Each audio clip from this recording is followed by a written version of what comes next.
vedare tinokuchingamidzai zvekare kune chimwe chirongwa pano paZim Facebook Secrets and Confessions. Tadzoka zvekare nemamwe mamessages. Regedzai tibva tapinda mumamessages edu atadzoka takakubatirai. Message yedu yekutanga yakamira sekudai so: hanzi hello mukomana shimuri sei zvenyu, ndinokumbirawo kuti muge muchindiposterawo nyaya yangu makavikawo chitupa changu. Ininiwo ndiri murume uye zvekare ndine makore 27 years ekuberekwa, uye zvekare anti vangu tete vane 59 years and she is a big business woman kuZimbabwe. There is something that is complicated.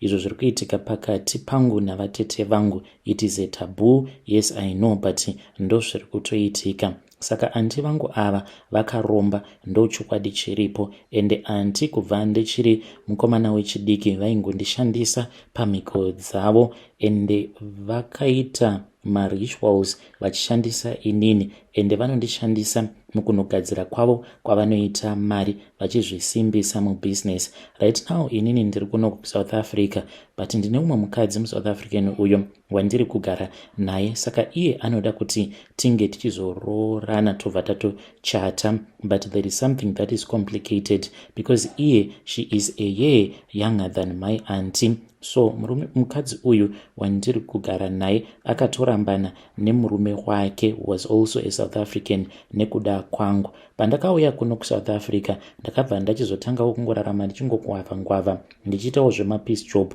Saka she owns a house as well as a construction company. Nerimwe zuva takabva tachizoenda kumba kwake, tainge tiine basa ratainge tichida kunoita pamba pake. It was a piece job for our construction company.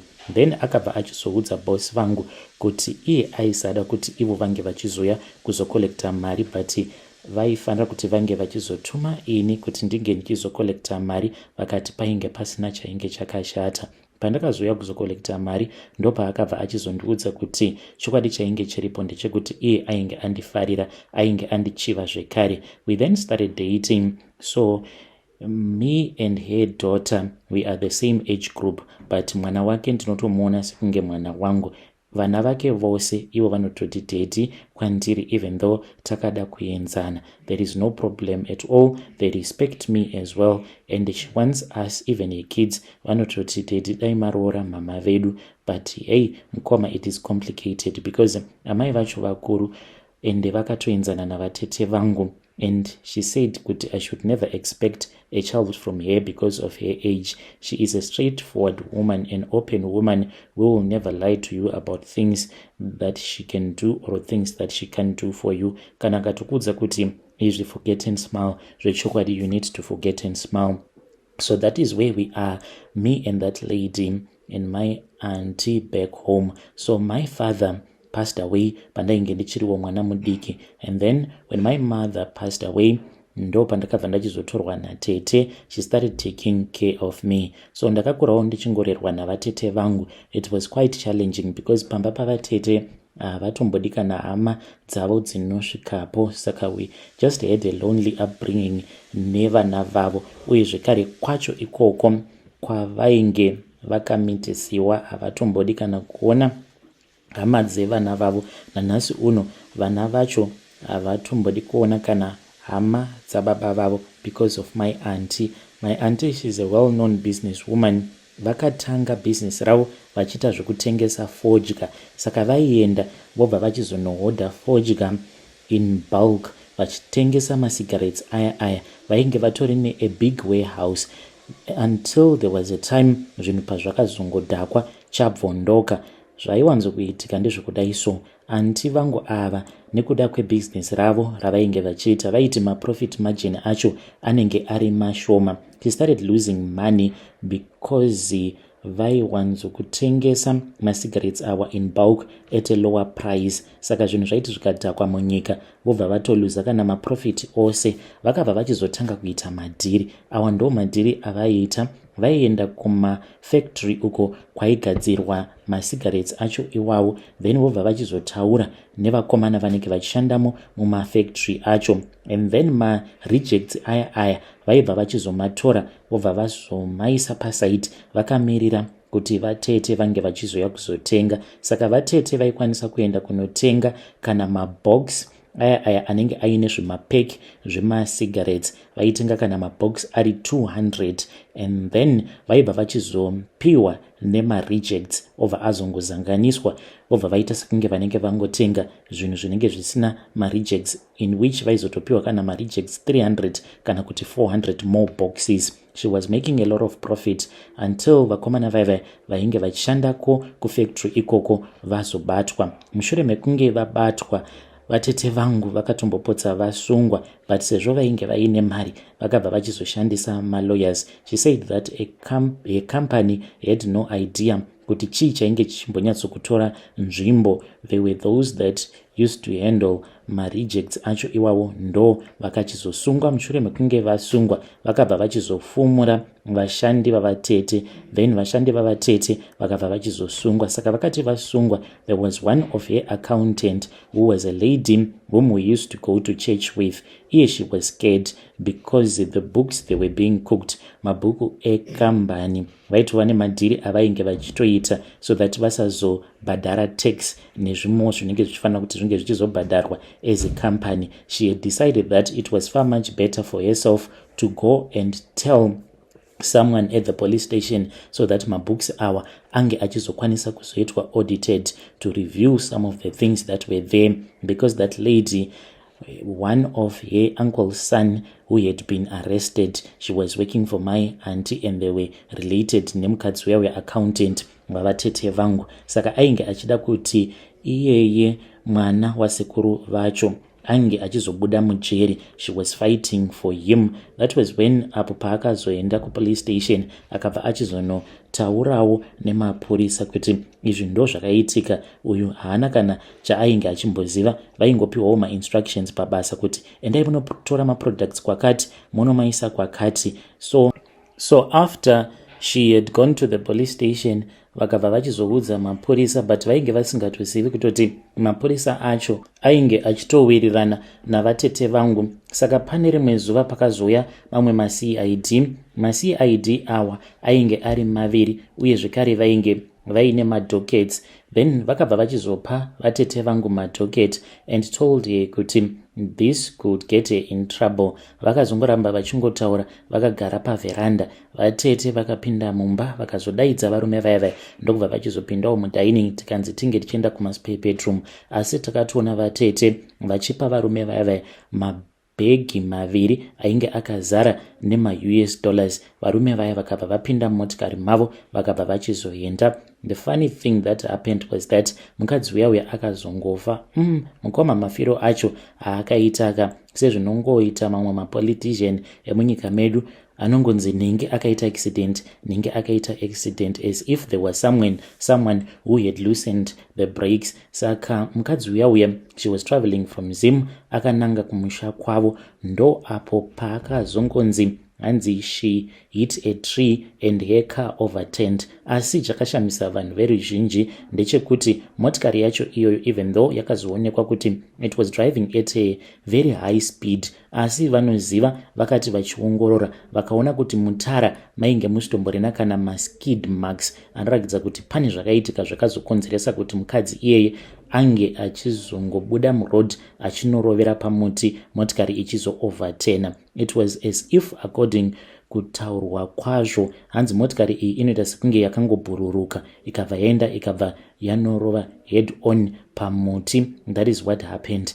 But vamwe zvekare vanotaura vanoti iye akaurawa as if achibva kuHarare ainge atori nevanhu vainge vachimutevera kana kuti vanhu vaainge ainavo mumotikari. Saka vanhu ivavo vakabva vamuuraya vakabva vachizoita zvinoita kuti motikari inge ichizongonzi yakabuda muroad ikanorova muti. And how this vehicle was so damaged like that, no one really knows. She was found dead, messed up. Hanzi mabody parts ake were all over the place as if she had been chopped up. It was a painful burial. Saka ivo vatete vangu muchurch vaitova munhu aitozivikanwa kuti vane mari.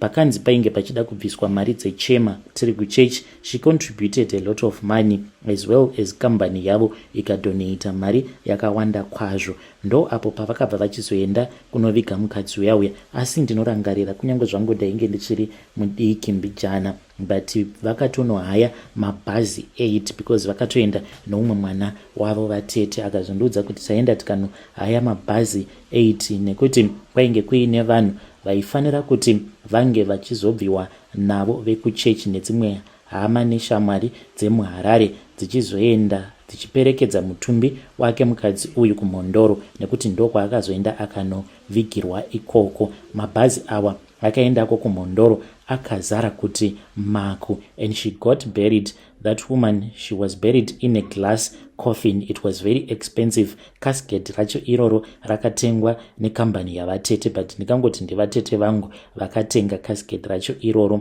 She passed away. So you know, like sometimes kunze kunenge kuchipisa. So nerimwe gore takati takagara panze, ndipo apo vatete pavakazoona chipoko. So mukadzi uyu vanoti vakamuona ainge akamira padhuze neumwe mupichisi. Pamba pavatete pane orchard, saka muorchard umu mune umwe muti wemupichisi. Saka vatete vanoti vakamuona mukadzi iyeye ainge akamira padhuze nemupichisi akaramba akangomira chete. So mazuva acho iwawo sezvo tainge tisingazivi kuti ndo zvainge zvichiitika, vatete vanopota vachiona zvipoko. Ivo pavakaona chipoko chake mukadzi uyu, she screamed.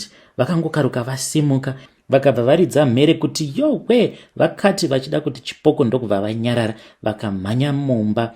Zvino vakati vamhanya mumba ndopavakabva vachizoridza zvekare mhere vari mudining. Vakadzoka panze vachimhanya ndokubva vagara pasi. She was so nervous zvekuti vainge vasingachadi kana kupinda mumba. It was as if imomo mumba vane zvimwe zvinotyisa zvavakaona ndokubva vauya vakabva vagara nesu. Saka ipapo tainge tisitomborina kana fungidziro yekuti vatete vainge vachiona chipoko, uye zvekare pane zvavainge vakaita mukunofa kwake mukadzi uyauya. Taingotiwo hameno kuti chii chakaitika kwaari mukadzi iyeye. Usiku hwacho ihwohwo our auntie did something that we could not understand. Vakabva vachizoti vainge vachida kuti tose tinge tichienda kunorara navo mubedroom mavo tikaita saizvozvo. So my auntie, she only had kids but was never married. She had kids with different fathers. Saka tose takadungamidzana takaenda kubedroom kwavo. She said isusu vakomana, because she had one boy and others were girls. Saka inini nemwana wavo mukomana takanorara navo pambedha, which was quite strange. Vainge vakarara pakati pedu, inini ndakati uku, mwana wavo mukomana ari kune rimwe side.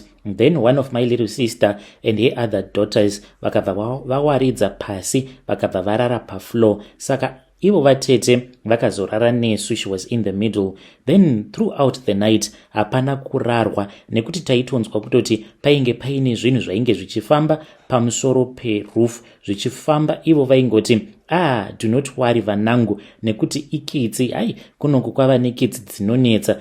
Apa tichinzwa kuti mitsindo yacho zvainge zvisingatombo make sense kuti tingati ikiti inenge ichifamba ichiridza mutsindo wakadaro pamusoro peroof. We were scared because we thought kuti zvimwe kuda dzainge dziri mbavha, and she was like aiwa hakuna kana mbavha, kunyange zvikanzi imbavha hakuna kana mbavha ingambopinda pano payard, because pane imbwa sezvamunoziva kuti imbwa dzepano hadzijaiririki. And do not worry because we are together, we will fight this battle together.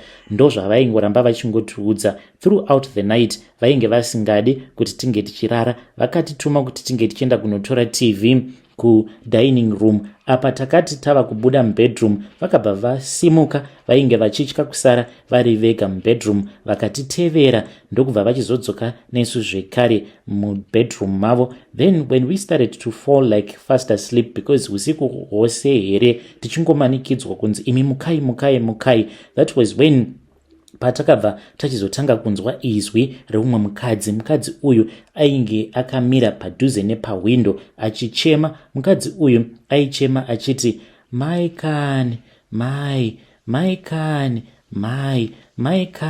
mhai achingochema akamira padhuze nepahwindo. Saka ivo vakabva vati hei ikitsi iyo iri kuchema, but yainge isiri kitsi, chainge chitori chipoko chake mukadzi iyeye. It was somewhere kuma 3:30 pazvakaitika, and we were so sleepy by then nekuona mamovies throughout the night. Saka ivo vatete vaiti kana vakaona kuti unenge wava kutanga kutsumwaira, wava kuda kunobatwa nehope, vatete vaibva vakutswinya so that unge uchizomuka, ende vaikutswinya zvinorwadza kuti unge uchizokasika wamuka. She did not even want us to fall asleep until the sun had risen up.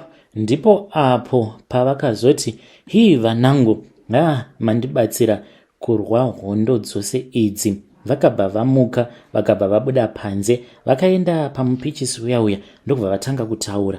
Ameno kuti vainge vachitaura kuti kudii, but vakabva vachizotema sanzu pamupichisi uyauya, ndokubva vachizotanga kutsvaira. Zvinhu zvekuti zvakatishamisa kuti kuvatete vari kumboita sei, because mupichisi iwoyo waitoroverwa vanhu ende waifanira kuti ungogara uchingodiridzwa chete each and every day.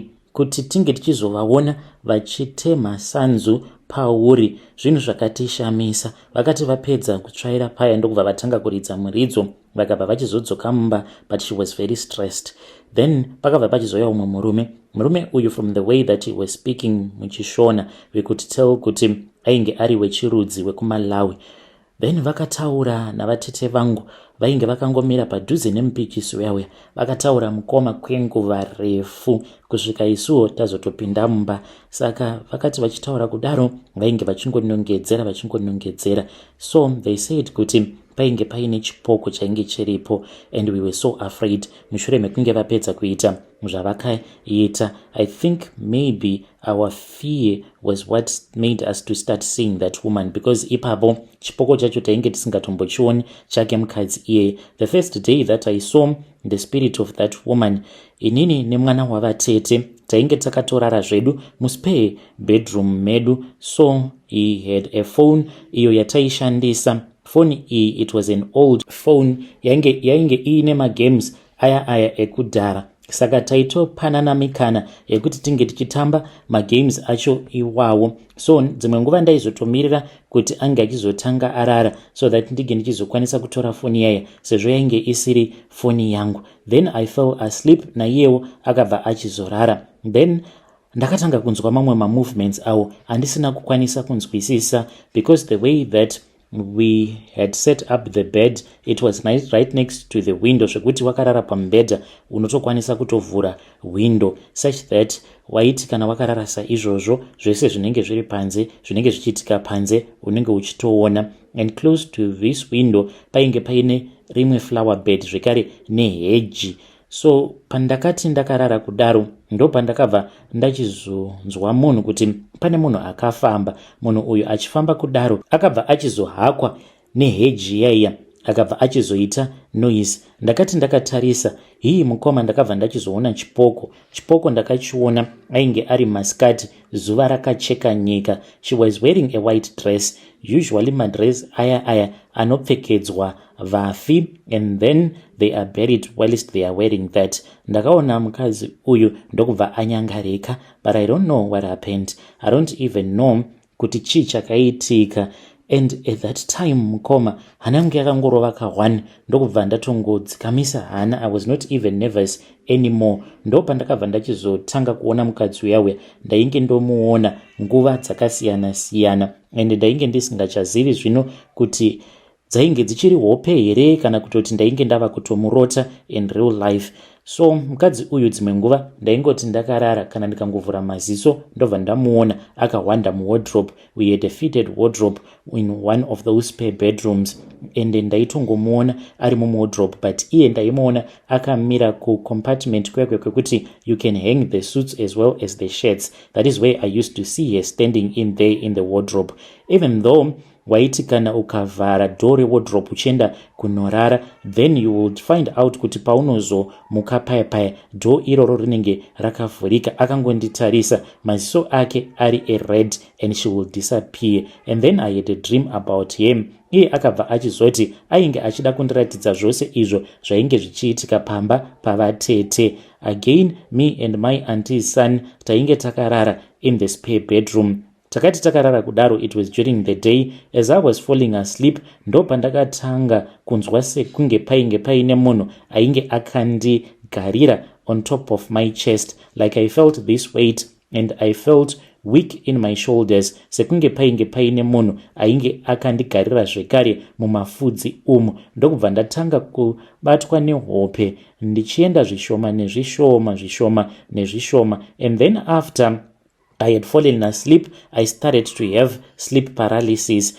Ndakatobatwa nemadzikirira ipapo. Slowly but surely I tried to fight, asi painge pakaipa. Ndakazokwanisa kumuka zvishoma. Ndokubva ndachizoona kuti pambedha painge paine murume ainge ari wechikuru, ainge akamirapo, asi akamira pambedha ainge akanditsika negumbo rimwe chete pachipfuva changu. Akaita zvekunditsimbirira, akanditarisa. So murume uyu wandakaona, iye ainge akaita sekunge muchawa, akapfeka sezviya zvinoita maMuslim, ainge akangonditarisa chete. Then ndakanzwa kuti murume uyu shungu dzake dzainge dziri dzekuda kutondiuraya. Ndikabva ndati pano ndinofanira kutoti ndinge ndichitorwa, nekuti kana ndikasarwa murume uyu anenge ari kuda kutondiuraya.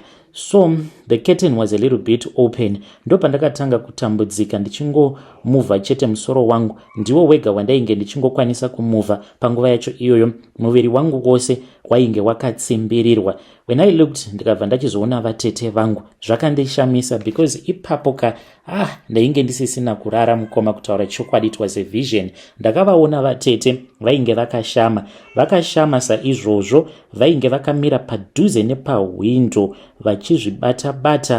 vachizvibata kudaro, vainge vachizvitambisa zvekare kuti vange vachiita sekunge vari kurara nemunhurume. Then I felt my auntie's son. Ndakangonzwa mamwe movements paside pangu, ndikati kochi chiri kuitika. Mukomanashi kungocheuka kudai kuti ndinge ndichingotarisa uyu mwana wavatete, zvakaita sekunge zvakanditorera hours apa zvichirwadza, ndichinzwa kuti ndainge ndichita sekunge ndakagadzikwa zikudombo mumusoro mangu. Ndakazoti ndacheuka kutarira kudai, ndo pandakabva ndachizoona kuti mwana uya wavatete ainge atori busy achitoita bonde zvake nemhepo. Marariro acho ainge akaita, ainge akarara nemusana uku ainge akaita sekunge akabata mukadzi mumhepo, achiita sekunge painge paine mukadzi uyo ainge ari pamusoro pake, iye akabatirira saizvozvo. Apa ainge akavhura maziso,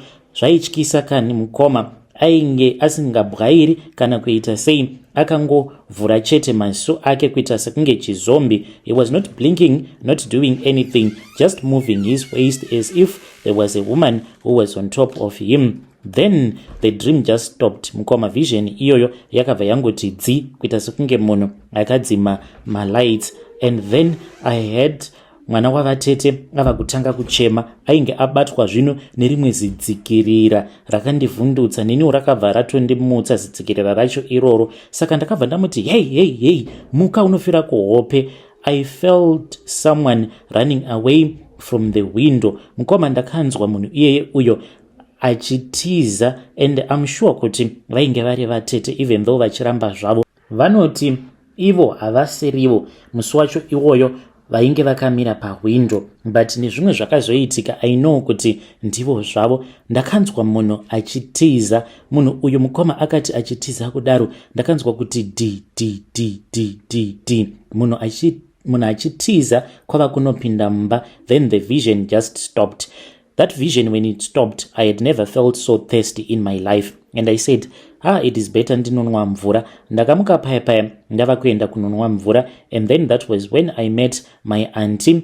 she was watching a movie, vakagara zvavo mudining room. Vakabva vanditi, uya pano mwana wehanzvadzi yangu, uya ugare apa. Ndakabva ndaenda ndikabva ndachizonogara navatete. Vakabva vatanga kundibvunza kuti ndainge ndiine dzimwe hope here dzandainge ndichimborota. Ende ndikabva ndati kwete, handina hope, but vakaramba vachingonditi, iwe ndiudze mhani, hauna hope here dzaunorota. Ndairamba, asi vakazonditi, ko unombonamata here? Ndikati, wongu vatete, sezvamunoziva inini kunamata ndinonamata uye zvekare handizorore. Vakaramba vachingondibvunza, vakazondihwina mushure mekunge vandibvunza kuti unonamata here? Ndikavati, hongu sezvamunongoziva kuti ndinonamata ini. Vakanditi ndiudze kuti unonamata nguvai. Ndikabva ndachizovaudza kuti nguva dzangu dzekunamata ndinowanzo kunamata apo pandinomuka uye zvekare ndisati ndarara paya ndobva ndachizotanga kunamata. Vakanditi kubva nhasi ndoda kuti unge uchingonamata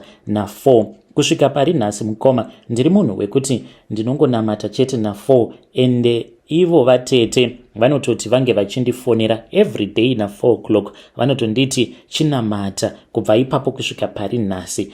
So vakabva vazoti kwandiri, kana uine hope dzaunorota unofanira kuti unge uchizondiudza. Ndakabva ndachizovaudza zvose hope dzose dzandainge ndichirota nezvose izvo zvandainge ndichisangana nazvo. Vakabva vasimuka, vakabva vachizonotora madota ndokubva vachizomazanganisa uye zvekare vakatora munyu wered uye unonzi unodzinga zvikwambo, but vakabva vazouzanganisa nemvura, havana kuisa munyu wakawanda. Vakabva vandipa kuti ndinge ndichinwa. Kubva ipapo mukoma hope ndainge ndava kuti kana ndikarota hope ndobva ndatongokanganwa hope dziya dzandinenge ndarota until the day iro ravakazorara neni vatete. This we had physically. So kuti tinge tichizotanga kurara tose, izvi ndo zvakaitikawo pakati pavatete vangu neni. All of a sudden ndainge ndava kuti kana ndakavatarisa ndainzwa ndichiva ndichiti eish, vatete vangu vakanaka mani. Even though I knew kuti it was a taboo to sleep with my own auntie, but whenever I would look at her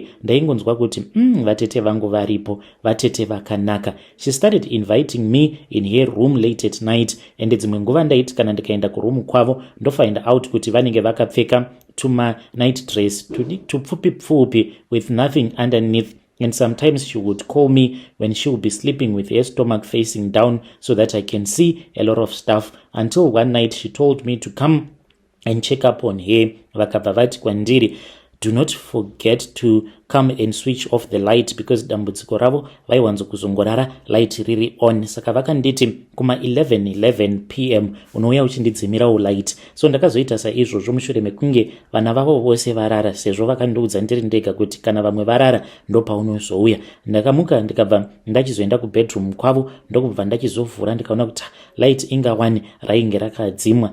I wanted to walk away, but vakabva vati pinda. She said come in, and then ndokubva ndachizopinda. Vakanditi ndige ndichikiya door paya. Vakabva vanditi ndige ndichizouya kuzorara navo, ndokubva ndachizoramba, but I felt like a zombie. Pakaita sekunge pane umwe munhu akangopindawo mumba imomo kwava kutanga kundipusha zvishoma nezvishoma. Ndakafamba sekunge ndainge ndiri chizombi, and then ndokubva ndachizorara navo. After ndarara navatete ndobva ndakachizotanga kurota zvekare, but mukadzi uyauya ndainge ndava kusamuona. Ndaingoona ivo vatete vachiuya kuhope kwangu vobva varara neni. So I am a man in love who struggles a lot financially. Zvese bo mukomanashi, kunyange mukadzi wandiri kugara naye haasi munhu wenhamo, but dambudziko riri pandiri ndikatoti ndakazototanga kutodana nawo kunyatso kufambidzana nevanhukadzi ndava nemakore 25 years. Kunyange pandainge ndichiri kuZimbabwe mukoma ndinakana kumbogara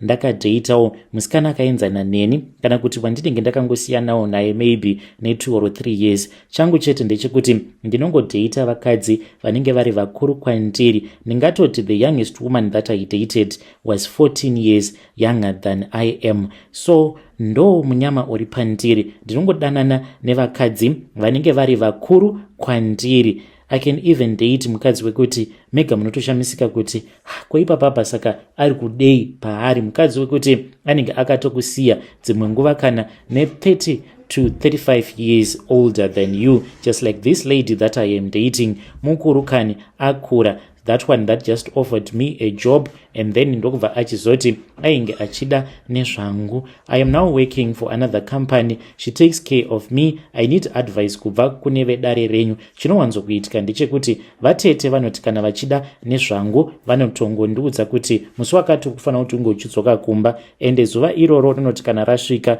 ndinotongodzwa mwoyo wangu uchiti ndikufanira kuti ndige ndichimbodzokera kumba, ende kana ndisingade kudzokera kumba hazvitoiti nekuti ndinototanga kutorwara kutoenda kuchipatara. Even the lady that I am staying with, she knows kuti there is a time when I have to go back home, ende kana ndikasaenda kumba ndinototanga kutorwara. Vatete vangu vane mabusinesses mahombe muZimbabwe. She even imports gas kubva kuMozambique. Vane mari, real money. I wish she could release me so that I can also live my own life. Handina mwana, mukadzi uyu wandiri kugara naye, she is old enough to be my own mother, ende zvekuti tinokwanisa kuzoita mwana tose hatingamboiti mwana nekuda kwezera rake. Kana mukaposta nyaya yangu mukoma, ndiziviseiwo ndichange ndichizotevererawo ndiri mucomment section. Vedare ndo message iyo yandakatumidzirwa ichibva kuna mukoma vedu. Ngatizame kuti tinge tichitaura navo mucomment section. Zvakangooma hazvo vedu we.